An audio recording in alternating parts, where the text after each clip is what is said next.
Olá, seja muito bem-vindo, seja muito bem-vinda. Priscila Yackman aqui. E hoje nós vamos começar o capítulo 2, Karma, do livro A Morada da Alma, do Gary Zukav.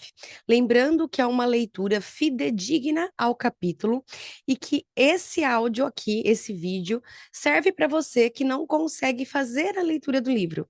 Nós estamos realizando a jornada da alma, que iremos integrar os 16 capítulos semanalmente, e nós temos ali o nosso encontro ao vivo pelo Zoom, toda quinta-feira, às 8 da noite, com práticas de respiração, técnicas terapêuticas, para aprofundar nesse conteúdo para sua jornada de evolução. Combinado? Caso você queira participar, aqui no link da descrição, você consegue acessar a jornada da alma e vivê-la junto com a gente. Vamos nessa, então? Capítulo 2. Karma. A maioria de nós se acostumou com a ideia de que nossa participação no processo evolutivo se limita à duração de uma única vida. Essa ideia reflete a perspectiva da personalidade pentasensorial. Do ponto de vista da personalidade pentasensorial, nenhuma parte dela dura além de sua vida. E não há nada na experiência do humano pentasensorial que não se limite a ela. Já o humano multissensorial também entende que nada dele existe além de sua vida, mas também tem consciência de sua alma imortal.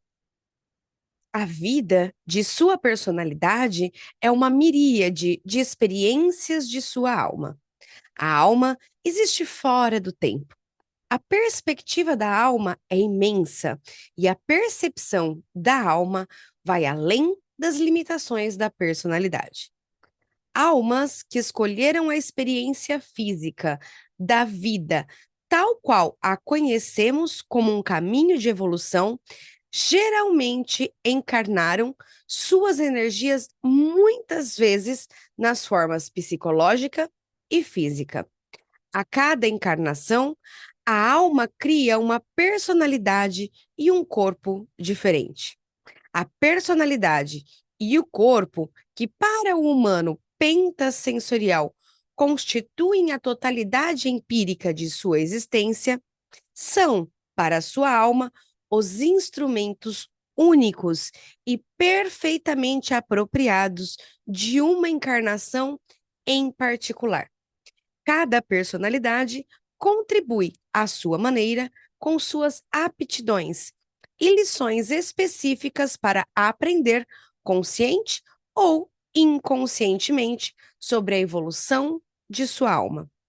A vida de uma mãe, um guerreiro, uma filha, um padre, as experiências de amor, vulnerabilidade, medo, perda e ternura, e as arguras de amor, rebeldia, vazio e inveja, todas servem à evolução da alma.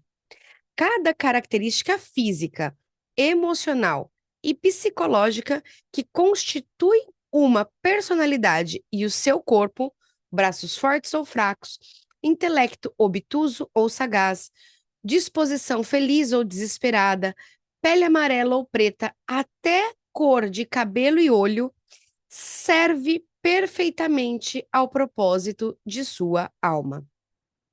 A personalidade pentasensorial não tem consciência das muitas encarnações de sua alma. Uma personalidade multissensorial pode ser consciente dessas encarnações ou as vivenciar como vidas passadas ou futuras. Elas estão em sua família de vidas, por assim dizer, mas não são vidas que ela própria viveu. São experiências de sua alma.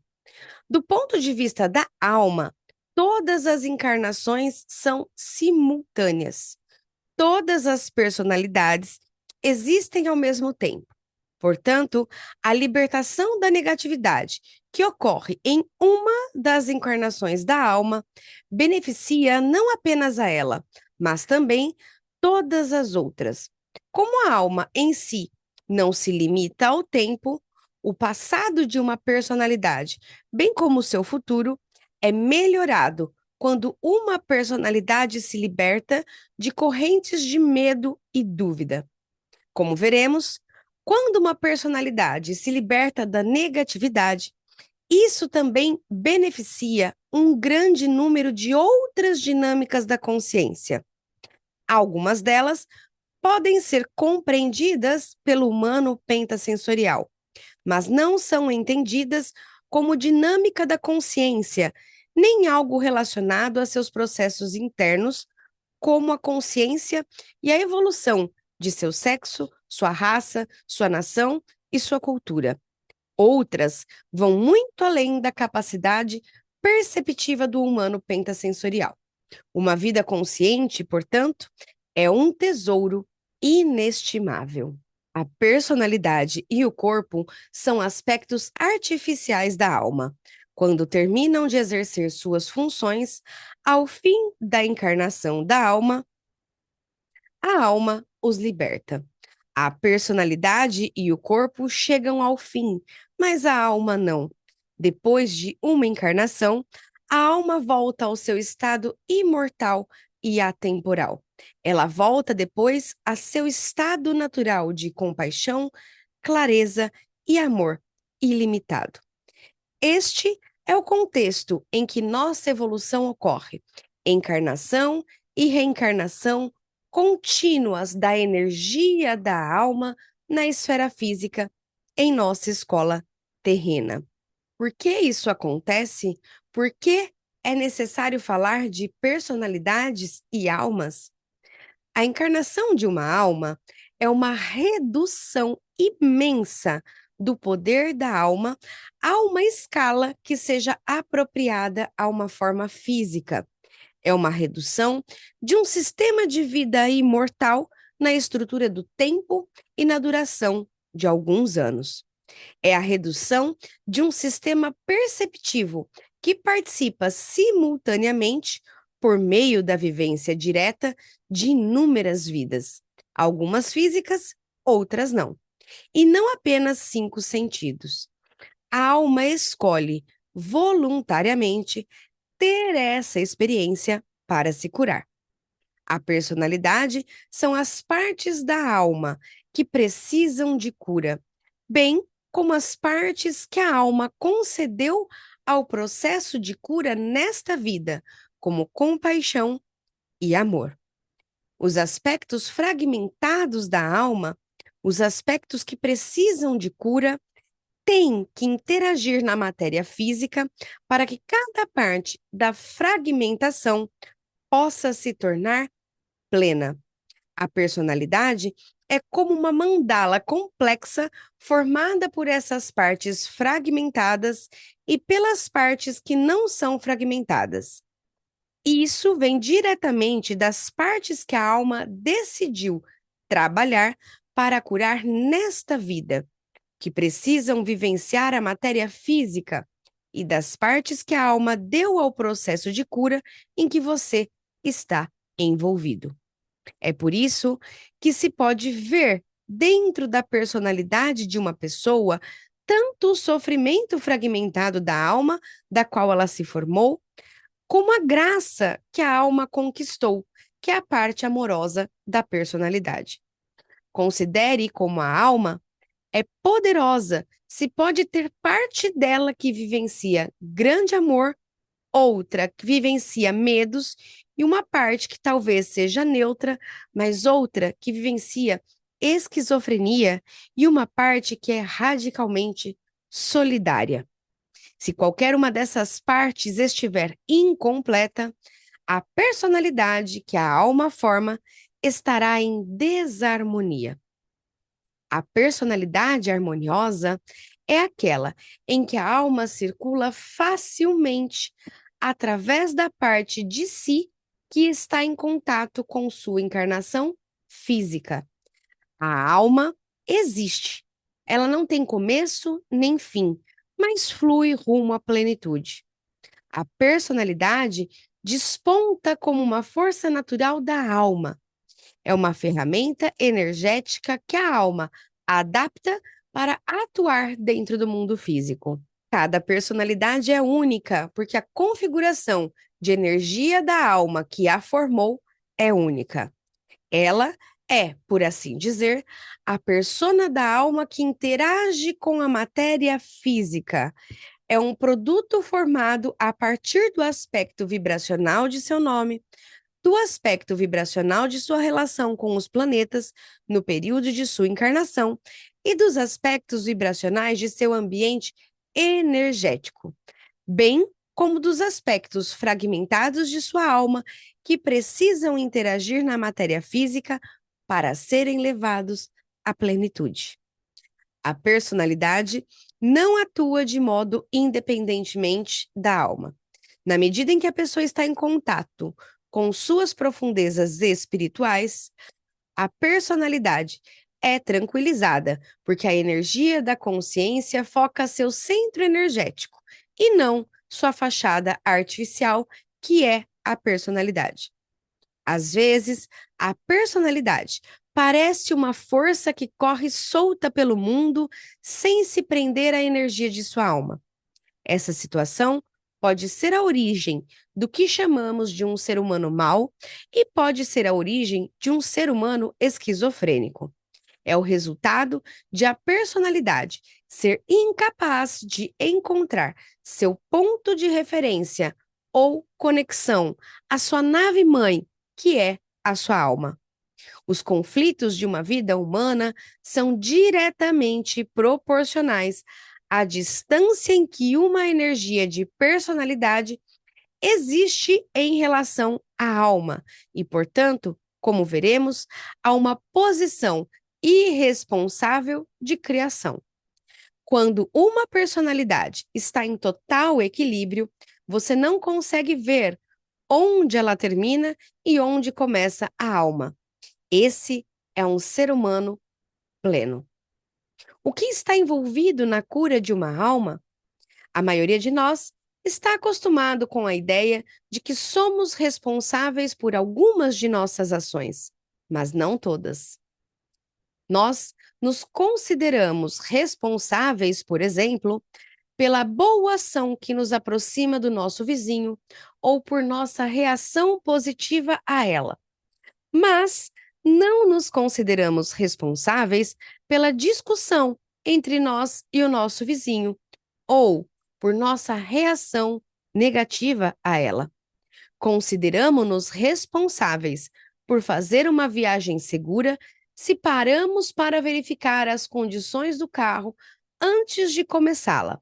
Mas, se acelerarmos para ultrapassar um carro que, em nossa opinião, está viajando devagar demais e quase causamos um acidente, consideramos o outro motorista responsável.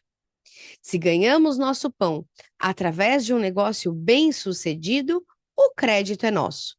Se ganhamos nosso pão roubando apartamentos, culpamos nossa infância difícil. Para muitos de nós, ser responsabilizado equivale a ser flagrado. Um amigo que volta todo ano à sua terra natal, na Itália, me contou com um brilho nos olhos de um jantar com sua família em um restaurante. Quando chegou a conta, o pai do meu amigo, que é minucioso, examinou cada item anotado. Depois de certo estudo, decifrou o último registro e reconheceu ser uma expressão curta que se traduz mais ou menos por vai que cola. Ele chamou o garçom e perguntou: que item é este? O garçom encolheu os ombros, não colou. Muitos de nós acham que se um caixa nos dá o troco a mais e aceitamos, nossa vida só foi afetada na medida em que recebemos um ganho inesperado. Na verdade, cada um de nossos atos nos afeta de maneiras profundas. Toda ação, todo pensamento e todo sentimento são motivados por uma intenção.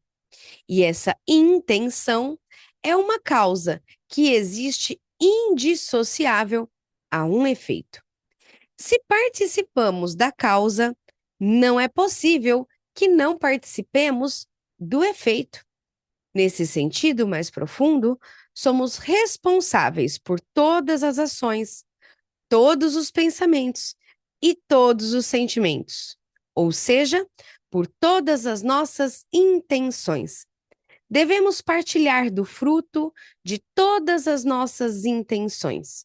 Portanto, é aconselhável que tomemos consciência das muitas intenções que moldam nossa experiência, a fim de entender quais intenções produzem quais efeitos e escolher nossas intenções de acordo com os efeitos que desejamos produzir.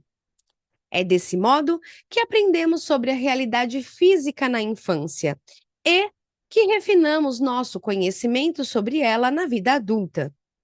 Aprendemos o efeito de chorar quando sentimos fome e repetimos a causa que nos traz o efeito desejado. Aprendemos o efeito de colocar o dedo na tomada e não repetimos a causa que produz esse efeito.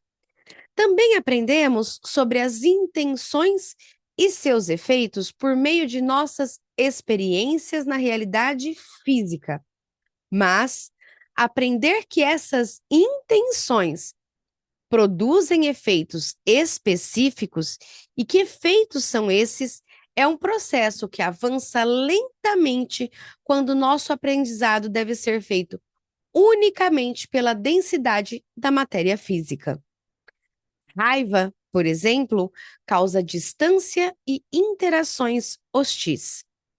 Se devemos aprender isso apenas pela experiência física, podemos ter que passar por 10, 50 ou 150 circunstâncias de distância um do outro ou de interações hostis para entender que é a orientação da raiva de nossa parte, a intenção de hostilidade e distância, e não essa ou aquela ação em particular que produz o efeito que não queremos. Essa é predominantemente a forma como um humano pentasensorial aprende. A relação de causa e efeito dentro do domínio de objetos e fenômenos físicos reflete uma dinâmica que não se limita à realidade física. Essa é a dinâmica do karma.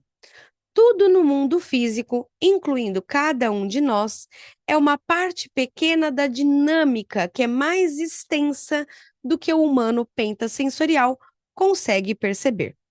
O amor, o medo, a compaixão e a raiva que você sente, por exemplo, são apenas uma parte pequena do amor, do medo, da compaixão e da raiva de um sistema energético maior que você não vê. Dentro da realidade física, a dinâmica de karma se reflete na terceira lei de Newton. Para toda ação, existe uma reação, no sentido contrário de mesma intensidade. Em outras palavras, a grande lei do karma, que governa o equilíbrio de energia em nosso sistema evolutivo, se reflete dentro do domínio de objetos e fenômenos físicos pelo último dos três princípios das três leis do movimento que governam o equilíbrio de energia dentro da realidade física.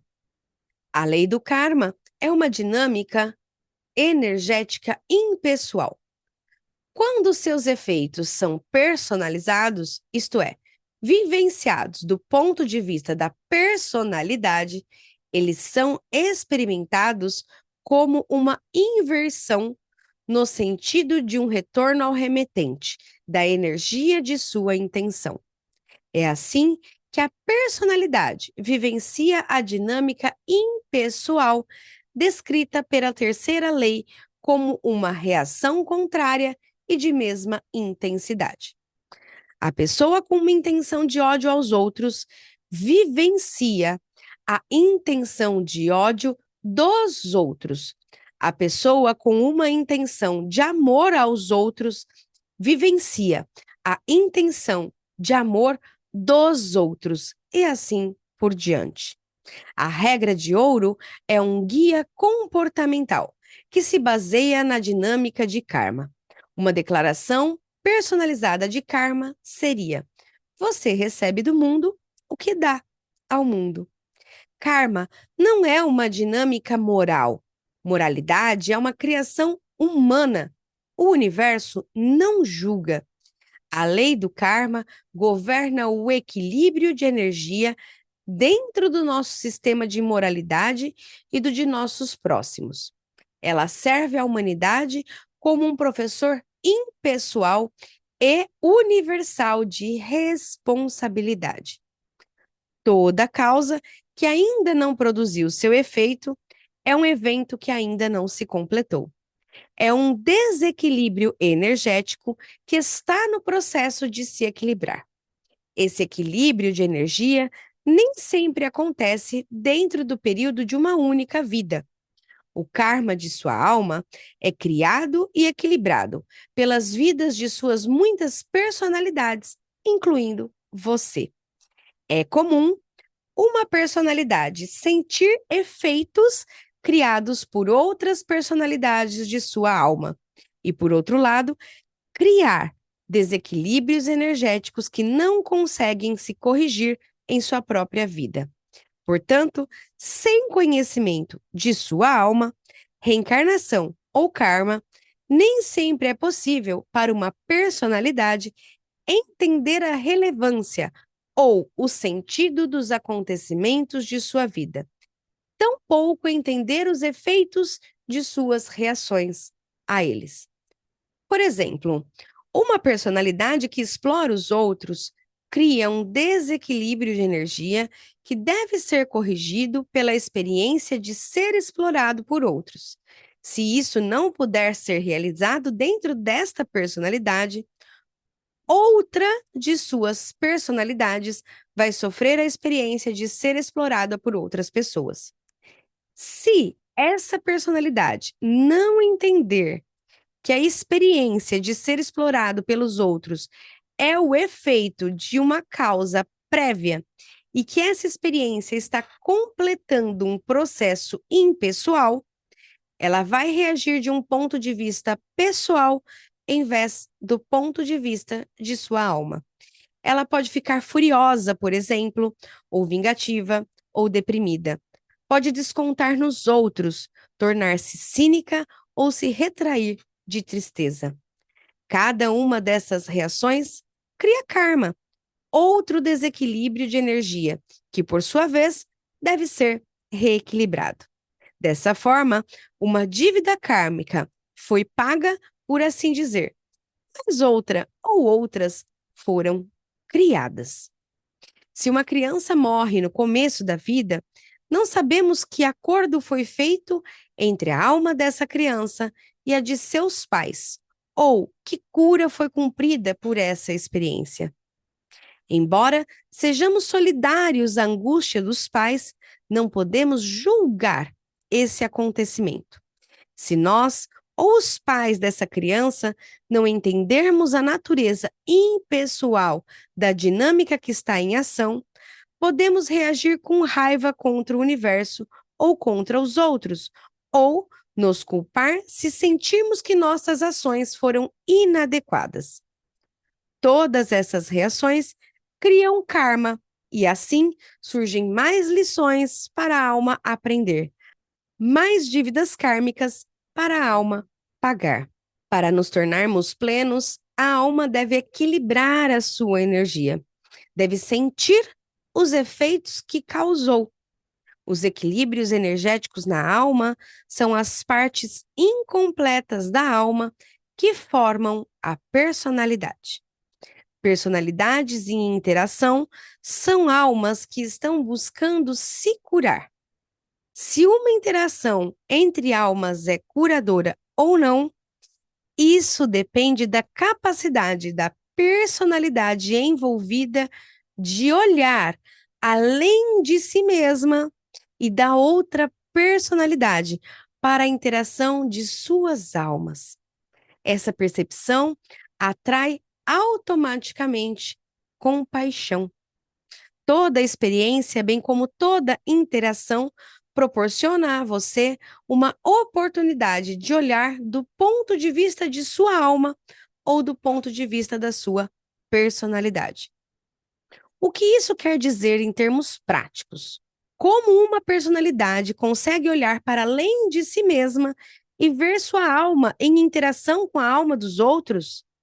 Uma vez que não temos como saber o que está sendo curado por meio de cada interação, quais dívidas kármicas estão sendo quitadas, não temos como julgar o que vemos. Por exemplo, quando presenciamos uma pessoa dormindo na sarjeta no inverno, não sabemos o que está sendo completado por aquela alma. Não sabemos se aquela alma praticou crueldade em outra vida e agora escolheu vivenciar a mesma dinâmica de um ponto de vista inteiramente diferente, como recebedor de caridade. É apropriado que respondamos às circunstâncias dela com compaixão, mas não é apropriado que a vejamos como injusta, porque não é. Existem personalidades que são egoístas, hostis e negativas. Mas mesmo nesses casos, não temos como entender completamente os motivos. Eles não são visíveis. Isso não quer dizer que não possamos reconhecer negatividade quando a vemos, mas não podemos julgá-la. Esse não é o nosso lugar. Se intervirmos numa discussão ou apartarmos uma briga, não é apropriado julgarmos os participantes. De uma coisa podemos ter certeza: uma pessoa que pratica violência está sofrendo profundamente, porque uma alma saudável e equilibrada é incapaz de fazer mal a outra. Quando julgamos, criamos karma negativo. O julgamento é uma função da personalidade. Quando dizemos sobre outra alma, ela é digna ou ele não é digno, criamos karma negativo. Quando falamos de uma ação, isso está certo ou isso está errado, criamos karma negativo. Isso não quer dizer que não devamos agir de uma maneira apropriada às circunstâncias em que nos encontramos. Se o nosso carro for atingido por outro, por exemplo, e o motorista do carro estiver bêbado, é apropriado que o outro motorista seja responsabilizado judicialmente pelo conserto do nosso carro. É apropriado que seja proibido de dirigir bêbado. O que não é apropriado é permitir que nossas ações sejam motivadas por sentimentos de ser dono da verdade, indignação ou vitimização. Esses sentimentos são o resultado de julgamentos que fazemos sobre nós e a outra pessoa, avaliações segundo as quais nos vemos como superiores a outro ser. Se agirmos a partir desses sentimentos, não apenas aumentaremos as obrigações kármicas de nossa alma, como também não conseguiremos entrar nesses sentimentos e aprender com eles. Os sentimentos, como veremos, são os meios pelos quais conseguimos discernir as partes de si que a alma busca curar e pelas quais podemos ver a ação da alma na matéria física. A estrada para a sua alma atravessa o seu coração. Para interagir do ponto de vista da alma, devemos deixar de julgar, mesmo acontecimentos que pareçam insondáveis, como a crueldade de uma inquisição ou um holocausto, a morte de um bebê, a agonia prolongada de uma morte por câncer ou uma vida confinada à cama. Não sabemos o que está sendo curado por esses sofrimentos, nem os detalhes da circunstância energética que está sendo equilibrada. É apropriado que nos permitamos sentir a compaixão que essas circunstâncias provocam em nós e agir a partir dela. Mas, se nos permitirmos julgar esses acontecimentos e aqueles que participam deles, criaremos um karma negativo que precisará ser equilibrado e passaremos a estar entre aquelas almas que escolhem tomar parte das circunstâncias necessárias a esse equilíbrio. Se não julgamos, poderá haver justiça? Gandhi foi espancado durante várias vezes durante a vida. Embora em 2 ocasiões quase tenha morrido, ele se recusou a prestar queixa contra seus agressores, porque via que eles estavam fazendo o que achavam certo. Essa posição de aceitação sem julgamento foi central na vida de Gandhi. Cristo não julgou sequer aqueles que cuspiram em seu rosto, ou que o sujeitaram sem misericórdia à dor e à humilhação. Ele pediu clemência, não vingança, para aqueles que o torturaram. Será que nem Cristo, nem Gandhi conheciam o senso de justiça? Eles conheciam a justiça não julgadora. O que é a justiça julgadora? Trata-se de uma percepção que lhe permite ver tudo na vida, mas sem envolver suas emoções negativas. A justiça não julgadora tira de você a função autoproclamada de juiz e júri, porque você sabe que tudo está sendo visto. Nada escapa da lei do karma. E isso gera compreensão e compaixão. A justiça não julgadora é a liberdade de ver o que você vê e vivenciar o que vivencia sem responder negativamente. Ela permite que você vivencie diretamente o fluxo livre da inteligência, do esplendor e do amor do universo, do qual nossa realidade física faz parte. A justiça sem julgamento flui naturalmente da compreensão da alma e de como ela evolui. Esta, portanto, é a estrutura de nosso processo evolutivo: encarnação e reencarnação, contínuas de energia da alma na realidade física para os propósitos de cura e equilíbrio de energia, segundo a lei do karma. Dentro dessa estrutura, nós evoluímos como indivíduos e como espécie, pelo ciclo não ter poder para se tornar empoderado. Mas as experiências que encontramos nesse processo não precisam ser do tipo que encontramos até agora. Esse é o final do nosso capítulo 2, onde nós lemos o capítulo todinho sobre o karma, lembrando que esse conteúdo está fidedigno ao livro A Morada da Alma, do Gary Zukav. Se você quer participar da Jornada da Alma, na descrição aqui está o link para que você possa acessar e vir participar com a gente. A jornada está sendo realizada agora, nós estamos hoje no dia 1º de abril de 2025. Não sei quando esse vídeo vai chegar até você, mas vale tentar acessar o link que está na descrição, tá bom? Então seja muito bem-vindo, seja muito bem-vinda. Leia esse primeiro capítulo. Daqui a pouco eu vou compartilhar com você também o guia de estudo que ele traz aqui, né? O guia de estudo do capítulo 2, que nós vamos ver também. Eu coloco eles separados e tem mais materiais de apoio dentro da nossa jornada. Espero você lá.